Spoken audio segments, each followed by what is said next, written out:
Lo van a escuchar. Quisiera dejar ya la sombra, volver a sentir gozo y paz, pero cuando el Señor me tocó, su bondad me sanó el corazón.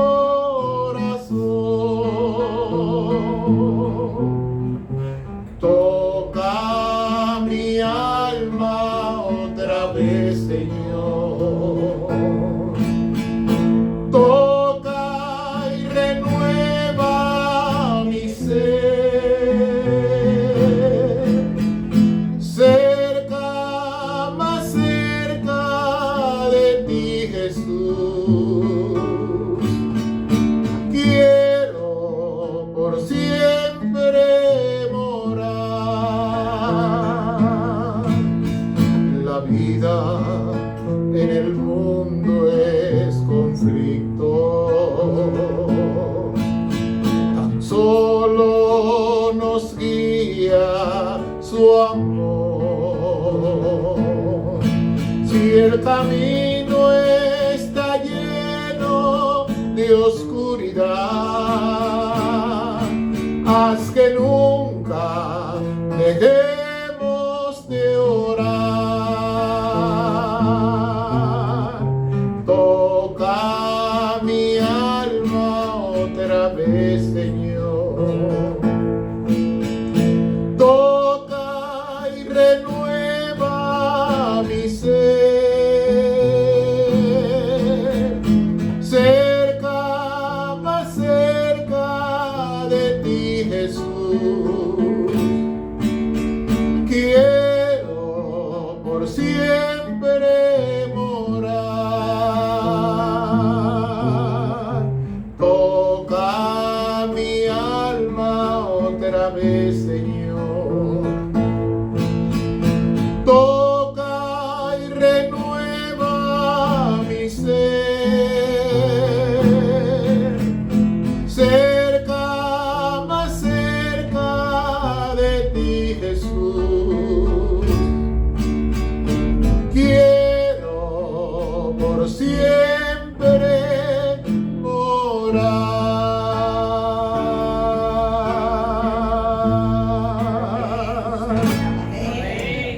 Bien, hermanos, estamos felices, ¿no, verdad? Durante esta semana, yo espero que los hermanos sí apoyen, ¿no, verdad? Vengan lo que falta de semana, ¿eh? Sí, y no que lo vean en YouTube, pero presencial es mucho mejor, ¿verdad? Sí. No, pero por YouTube lo están pasando y mucha gente lo está mirando. Billy es bien encargado de eso, tu hermano Billy. Ay, sí. Agradezco profundamente a Billy. Amén. Bien. Señor y Dios,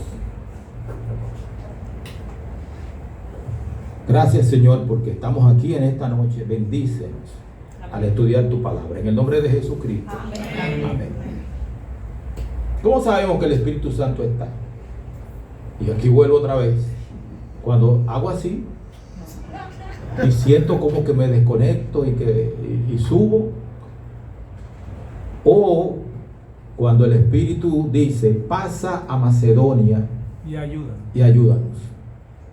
Cuando el Espíritu dice, no vayas a Bitinia, ni vayas a Asia. Cuando el Espíritu dice, apártenme a Bernabé y a Saulo. Estaba el Espíritu Santo cuando dijo, apártenme a Bernabé y a Saulo, pero también el Espíritu Santo se llevó en una visión a Pablo hasta el tercer cielo. Y el Espíritu Santo le dio una visión a Pedro de un manto que bajaba lleno de animales impuros. O sea, el Espíritu Santo se manifiesta de diferentes maneras. Lo que pasa es que ahora estamos acostumbrados a ver al Espíritu Santo desde las emociones. Y el tema de esta noche tiene que ver precisamente con los dones del Espíritu Santo. Eso es lo que vamos a hablar en esta noche. El Espíritu Santo reparte dones. ¿Para qué los reparte? Esa es la pregunta. Entonces esa es la puerta de esta noche. Anoche nosotros tratamos de aprender a probar los espíritus, a distinguir cuándo es el Espíritu Santo que está y cuándo no es el Espíritu Santo, cuándo es otra cosa vestida de piedad. Entonces hay una trampa que yo quiero desactivar desde el principio. Pastor, bienvenido, buenas noches. Placer tenerlo por aquí. Me siento bien cuando lo veo sentado aquí. Y también me siento bien cuando usted está aquí parado. Bien, es la palabra necesario, porque los dones fueron necesarios en la iglesia primitiva. Muchas veces, cuando decimos así, mucha gente, la gente piensa, ¿cuál fue el don más impresionante? Los dones no fueron dados para impresionar. Dice 1 Corintios 12:7. Vamos a leerlo. 1 Corintios 12:7. 1 Corintios capítulo 12, versículo 7. Pero a cada uno le es dada la manifestación del Espíritu. ¿Para qué? Para provecho. No es para que yo brille, es para provecho. O sea, es decir, el don nunca fue necesario por lo que se sentía, sino por lo que el don tenía que hacer. Una iglesia nueva, naciente, 120 personas, necesitaba los dones del Espíritu Santo para poder hacer su trabajo. Entonces, el don del Espíritu es una herramienta. ¿Y una herramienta sirve para qué? Para construir, para cavar, para hacer una zanja. O sea, el don no funciona por cómo brilla, sino por lo que construye. Y los dones construyen. Entonces, ¿qué necesidad tenía aquella iglesia, la iglesia primitiva, y qué don suplía? Entonces, es el estudio de esta noche. Para fines didácticos, yo voy a dividir los dones en 3 grupos. Didáctico de enseñanza. Entonces, lo primero, las 3 capas. En primer lugar están los dones funcionales. Fundacionales, perdón. ¿Cuáles son los dones fundacionales? Efesios 2:20. Efesios 2:20 son los dones fundacionales. Efesios capítulo 2, versículo 20. Edificados sobre el fundamento de los apóstoles y profetas, siendo la principal piedra del ángulo Jesucristo mismo. ¿El apostolado es un don? Sí, es un don. Es un don. Está en Efesios 4 y también está en 1 Corintios 12 y en Romanos creo que 12 también está ahí. ¿Y el don de profecía? También es un don, el don de profecía. Entonces, esos son los dones fundacionales. El Espíritu Santo los dio porque una iglesia nueva tenía el Antiguo Testamento. Ahí están profetas, pero también habían profetas en el Nuevo Testamento. Entonces no existía el Evangelio impreso como tenemos ahora, no existía la Biblia, o sea, existía el Antiguo Testamento. Ninguna carta de Pablo estaba circulando bien, o sea, ni había sido aceptada en todas partes. La iglesia se estaba, en palabras de Pablo, edificando sobre el fundamento de los apóstoles y profetas. Entonces, esos son los dones fundacionales, son el fundamento. Y es lo que dice aquí, Efesios 2:20, el fundamento de los apóstoles y profetas. ¿Cuántas veces se pone el fundamento de una casa? ¿Cuántas veces? Una sola vez. El fundamento de la iglesia está puesto. Y Pablo dice en 1 Corintios 3, 10 y 11. 1 Corintios 3, 10 y 11. Conforme la gracia de Dios que me ha sido dada, yo como perito arquitecto puse el fundamento y otro edifica encima, pero cada uno mire cómo sobreedifica, porque nadie puede poner otro fundamento que el que está puesto, el cual es Jesucristo. O sea, la iglesia ya tiene su fundamento. Nadie puede venir a querer poner un fundamento diferente. Nadie puede venir a querer hacer eso, a decir una cosa diferente. No, eso está puesto ya. En Efesios 2, los apóstoles y profetas son fundacionales. en el sentido de que fueron los instrumentos escogidos para colocar el fundamento doctrinal de la iglesia, cuyo centro, cuya piedra angular, ¿quién es? Jesucristo. Nadie puede. Nosotros, Elena G. de White, trató de poner un fundamento diferente al que está en la Biblia. No. Ella incluso conducía a todo el mundo a Jesucristo y a la Biblia. Eso no se cambia, eso no se mueve. O sea, nadie puede venir a mí a decirme que yo traigo un fundamento nuevo. Si se para aquí y yo estoy aquí, yo sé que Jeffrey es el primer anciano. Pero si se para aquí y yo estoy aquí, viene por otro fundamento, ¿qué ustedes creen que yo voy a hacer? ¿Usted terminó? Usted terminó. Ahí mismo lo dejo. Ya este culto se acabó. Y lo dejo ahí. Lo bajo. ¿Por qué? Porque hay un solo fundamento, que es Jesucristo. Entonces, están los dones que funcionan como señal. Ese abanico me está dando directo y me afecta la garganta.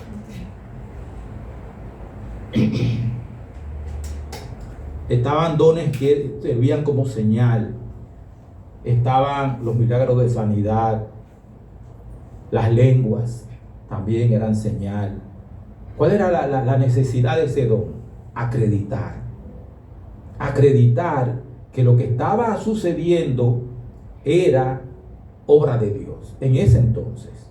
O sea, ponía un sello sobre el mensaje y sobre los mensajeros ante un mundo que no tenía una escritura cristiana con que contrastarlo. O sea, era una iglesia nueva. Era una iglesia nueva y era necesario que los demás vieran. Por eso, Hechos 3:4, cuando Pedro y Juan sanan al paralítico en la puerta del templo, todo el mundo se asombró. Todo el mundo. ¿Por qué? Porque la iglesia necesitaba, o sea, no la iglesia también, pero quienes más necesitaban eran aquellos a quienes el evangelio estaba siendo predicado. Necesitaban ver que Dios hacía señales que confirmaba que Él estaba trabajando a través de esos pescadores, de esos recolectores de impuestos, de esos agricultores. El único intelectual que había ahí era Pablo. Después todo el mundo era obrero, pescador, recolector de impuestos, de ese tipo de gente que había. Y cada vez que ellos realizaban un milagro, la gente se estremecía. Y acuérdense que los milagros de Jesucristo no convencieron a los sacerdotes. Perdón. Deme mi agua, sí, gracias. Los milagros no convencieron a los sacerdotes. Jesucristo le dijo, si otro hubiese hecho todas estas señales que yo he hecho, hace tiempo que se hubieran convertido, pero los sacerdotes no.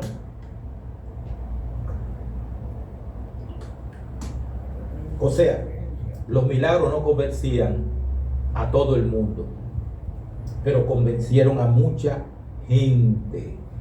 O sea, dice Hebreos capítulo 2, versículos 3 y 4. Hebreos 2, 3 y 4. ¿Cómo escaparemos nosotros si descuidamos una salvación tan grande, la cual, habiendo sido anunciada primeramente por el Señor, nos fue confirmada por los que oyeron, testificando Dios juntamente con ellos? ¿Con qué? Y prodigios diversos, milagros y repartimiento del Espíritu Santo según su voluntad. Era necesario. La señal no era el mensaje, la señal era el sello que decía: este que habla viene de Dios, escúchenlo. Cuando Pedro resucitó a Tabita, todo el mundo sabía que Tabita Dorcas se había muerto en esa ciudad. Todo el mundo lo sabía. Y habían pasado por ahí, habían visto el cuerpo y todo ese tipo de cosas. Muerta estaba Tabita. Cuando Tabita Dorcas se levantó, que Pedro la levantó en el nombre de Jesucristo, eso estremeció esa ciudad. La estremeció. El sello del Espíritu Santo estaba ahí. Y hay un malentendido también que hay mucha gente, como dijo la hermana Jacqueline, lo que hablaron en el día de Pentecostés no fue cosa estática y cosas, no. Se entendió todo el mundo, partos, medos, elamitas, del Ponto, de Mesopotamia, de Arabia, todo el mundo entendió en su idioma, todo el mundo. O sea, fueron idiomas reales. O sea, el don de lengua fue un don misionero. Fue un don misionero, el evangelio saltando la barrera del idioma para que nadie se quedara fuera. Para que nadie se quedara fuera. Entonces, fue función, no fue espectáculo, fue misión. Eso fue lo que hizo el Espíritu Santo. Y la tercera capa son los dones de edificación. La enseñanza, la exhortación, el servicio, la misericordia, la generosidad, el liderazgo, el discernimiento, la fe. Estos dones no acreditan nada ante los de afuera ni ponían fundamento. Estos hacían algo más callado y más constante: sostener la vida diaria de la iglesia. Eso era lo que hacían. Pedro lo resume en 2 manos. Según cada uno recibió el don, ministrelo a los otros como buenos administradores. Recibimos el don y lo administramos como buenos administradores. O sea, nosotros no somos dueños de un espectáculo. Nosotros somos mayordomos con un encargo, una obra que tenemos que hacer. Y fíjense en una cosa: ninguno de estos dones trae fecha de vencimiento incorporada. Hasta el año 100 te voy a dar hasta el don. No. Porque la necesidad que suplen, instruir, servir, guardar de la herejía, cuidar al hermano, no se acaba mientras haya un creyente que edificar. Y hay dones que no son espectaculares. Por ejemplo, vuelvo otra vez con Dorcas, con Tabita. Nunca hizo un milagro. Quizá nunca predicó. Quizá nunca habló en lengua. Pero cuando Tabita se murió, ¿qué hizo la ciudad entera? Lloró. Porque era una mujer buena, servicial. El don del servicio. Era una mujer buena, servicial. Que busca pastillas, como hace Jacqueline. Exacto, para regalarla. Eso es un don, un talento que Dios da. Y es un talento que todos deberíamos tener, pero que no todos tenemos. Es lo que pasa con Anunciada. Estamos toditos llorando. Anunciada está viva, pero estamos clamando a Dios por Anunciada. Porque usted se fija en la funda que es del gobierno. Usted no come 2 días con la funda del gobierno. Pero con la funda que da Anunciada, usted come una semana o más si usted se administra bien. Porque son fundas que pesan. Tiene 10 libras de arroz, no 2 libras. 10 libras. Y que ella decía que ella le pedía a todo el mundo en diferentes lugares. Sí. Y la hacía, cuando tú la haces, después echas 5 de arroz, que la hacía buena. Porque buena. pedía mucha institución también. Exactamente, a muchas personas le pedía. De dinero. Dame dinero para hacer mi funda. Y la hacía. Y la gente le daba porque sabía que ella la usaba para eso. Exactamente.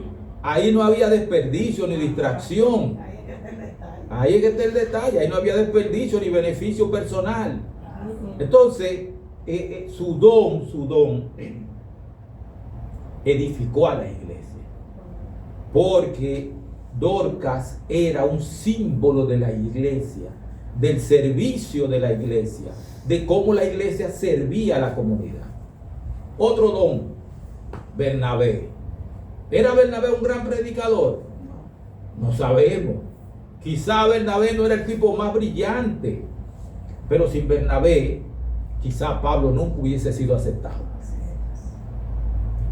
Porque Bernabé fue y lo buscó, y lo presentó a la iglesia, y lo defendió.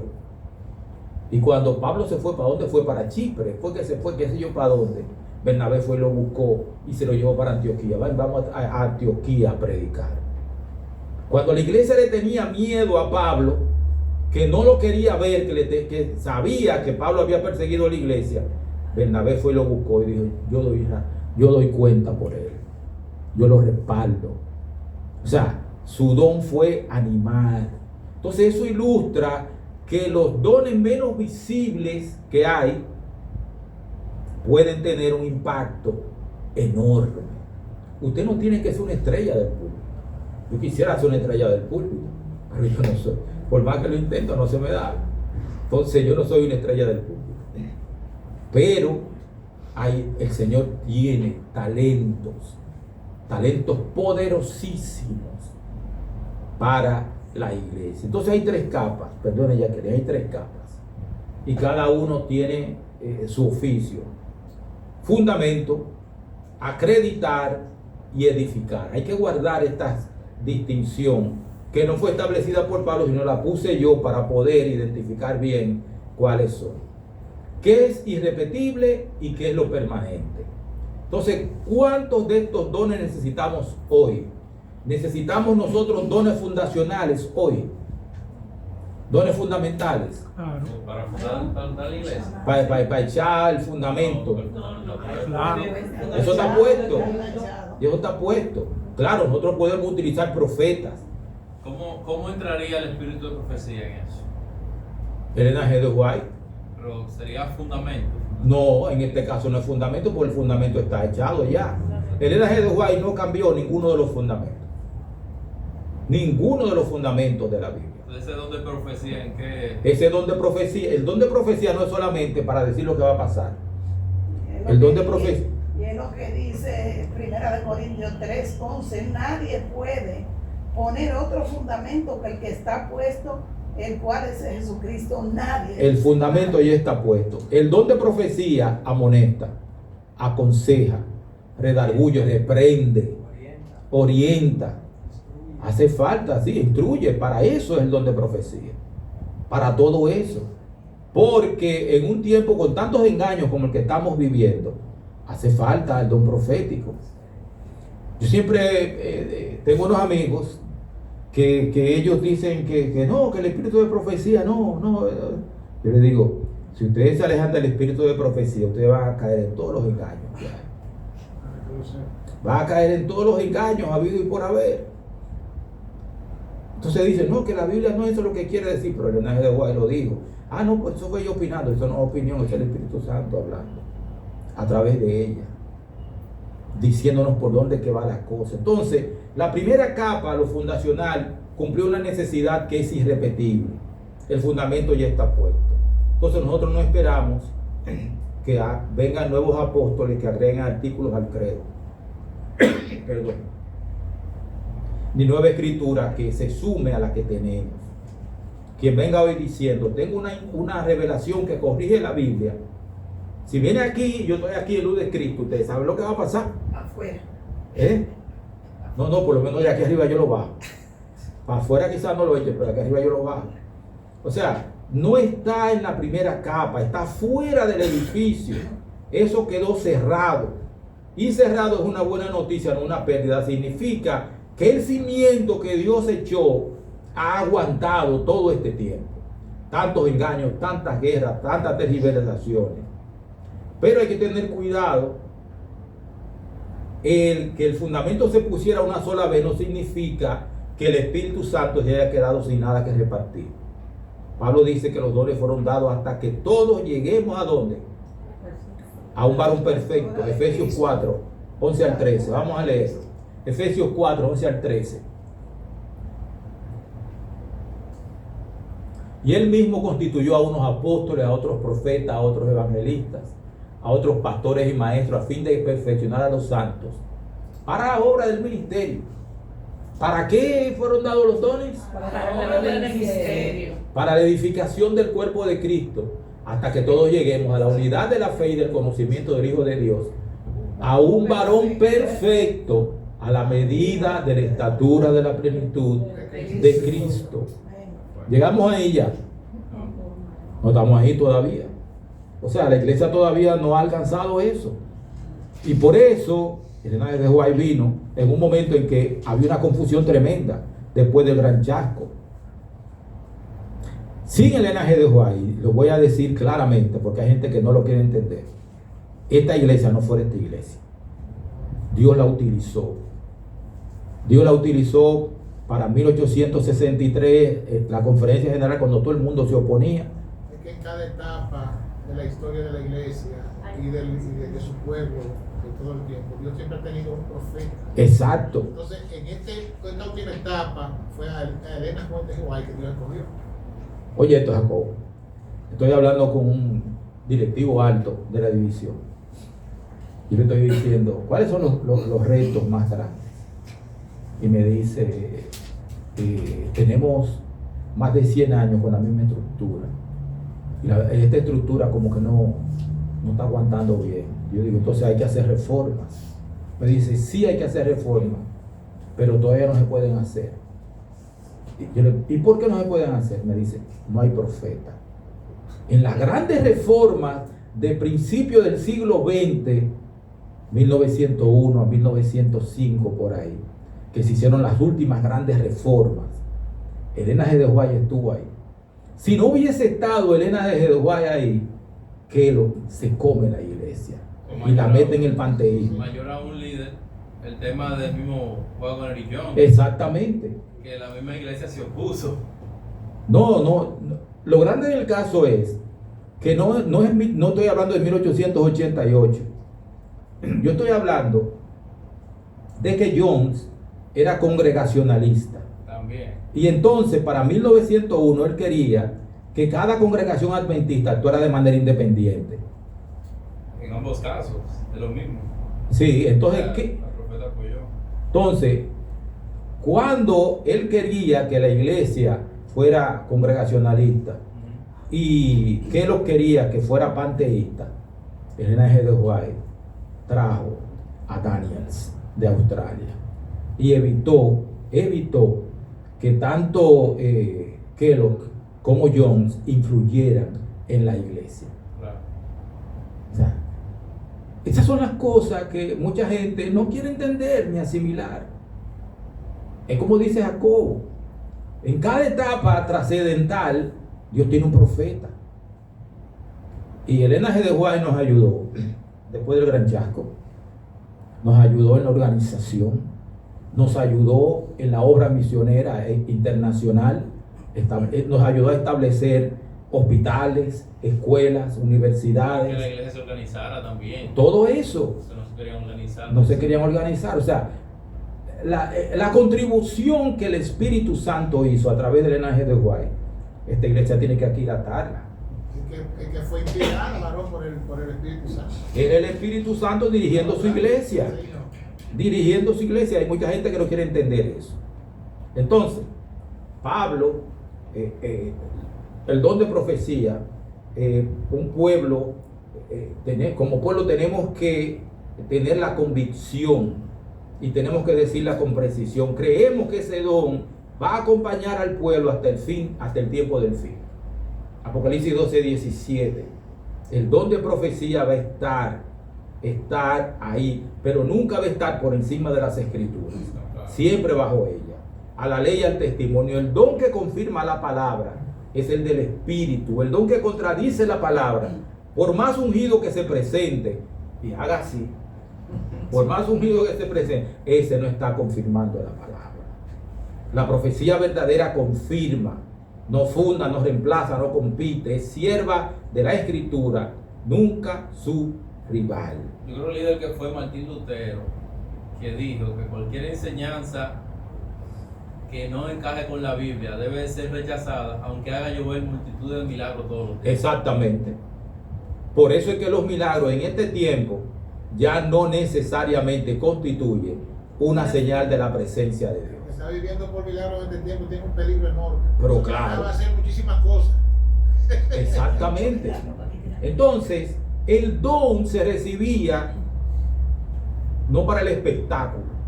Yo tengo el don del canto, pero si usted lee todos los dones en la Biblia, el canto no aparece como un don. Yo sé que los cantantes me van a entrar a pedra donde quiera que me vean, pero eso es así. Entonces, ellos recibían, todo el que recibió un don lo recibió ¿para qué? Para una función.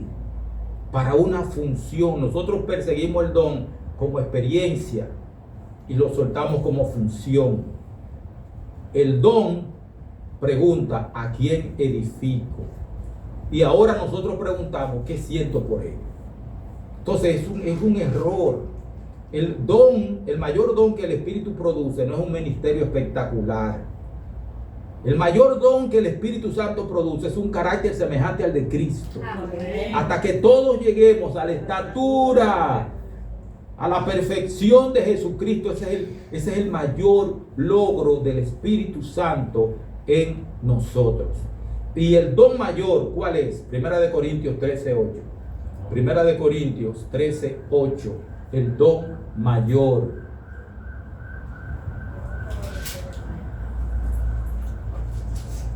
Primera de Corintios 13:8. El amor que pero las profecías se acabarán y se darán las lenguas y todo se va a acabar menos el amor. ¿Por qué? Dios es amor. Exactamente. Dios es amor. Entonces el amor nunca deja de ser el don más necesario, tanto de la iglesia primitiva como de la iglesia de hoy. Nunca estuvo en la lista de los llamativos. O sea, no echa chispa, no se transmite en vivo, no se monetiza. Es el amor que sirve. Ese es el mayor don. Dorcas haciendo ropa para los pobres, Anunciada repartiendo fundas, Bernabé buscando a Pablo porque nadie lo quería ver. Ese es el don que no caduca. Santiago nos manda a mirarnos en el espejo y que no nos olvidemos. ¿Qué estoy buscando? ¿El don o el oficio para que el don para cual el don se da? Yo estoy buscando un don, pero ¿para qué lo estoy buscando? ¿Quiero servir mejor a la iglesia o quiero brillar delante de la iglesia? ¿Qué es lo que yo quiero hacer? Entonces, el carácter de aquella iglesia fue que recibía poder para servir, no poder para lucir. Y el patrón era dones subordinados a la edificación de la iglesia y probados por la palabra. Y la consecuencia, una iglesia que creció por función, no por espectáculo, que se multiplicó porque amaba, no porque impresionaba. Anoche, mientras yo preparaba, como le iba a llegar tardísimo del aeropuerto, y yo tenía que esperarla despierto para no dormir, entonces yo me puse a trabajar en esto. Y yo escribí algo. Quizás Dios nunca me conceda predicar ante miles. Quizás nunca haga un milagro. Quizás nunca sea conocido. Pero si el Espíritu me concede servir fielmente al cuerpo de Cristo, entonces habré recibido exactamente el don que la iglesia necesitaba. Porque el mayor milagro nunca fue impresionar al mundo. El mayor milagro siempre ha sido amar como Cristo amó. Amén. Ese es el mayor milagro. Nos ponemos de pie y oramos. Gracias, Señor Jesucristo, por los dones. Gracias por la presencia del Espíritu Santo. Oh Señor, no queremos ser como la casa fundamentada sobre la arena de las emociones. Queremos ser como la casa fundamentada sobre la roca que es Cristo Jesús. Sobre la palabra, lo que no se mueve, lo que tiene un fundamento eterno. Así que Padre, en esta noche estamos aquí buscándote para que nos utilices como herramientas tuyas, dando los dones que tú consideres que nosotros necesitamos para hacer tu obra. En el nombre de Jesús.